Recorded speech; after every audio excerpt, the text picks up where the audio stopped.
The government have just unveiled the details of Budget 2021, a €17.75 billion package, making it the largest budget in the history of the state. Paschal Donohoe, the Finance Minister, had to deal with the unprecedented challenge of COVID-19 and the threat of a no-deal Brexit.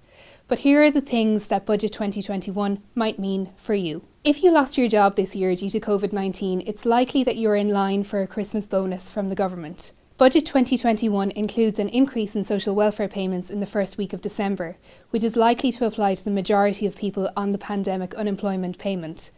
To qualify for the social welfare bonus, you'll need to have been on the payment for 4 months this year, but it doesn't have to have been 4 months in a row.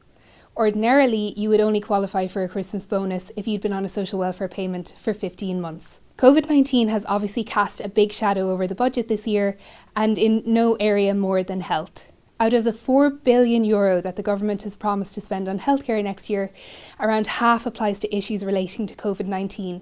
That includes over €1 billion that will be spent on testing and tracing.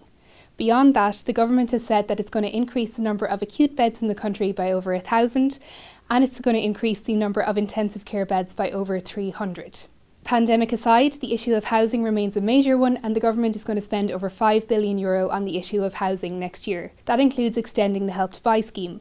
The scheme, which applies to first-time buyers, can get them €30,000 back in tax on the cost of a new home, and that scheme is going to continue to run until 2021. As we already knew, Budget 2021 was also going to include an increase in the carbon tax. Carbon tax is going up by €7.50 a tonne, which means you'll see a difference in the cost of petrol and diesel.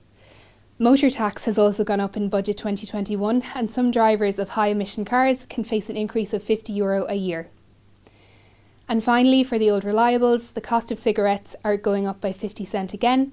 That means a box of 20 will now cost €14. And in this year's budget, the cost of alcohol was left alone.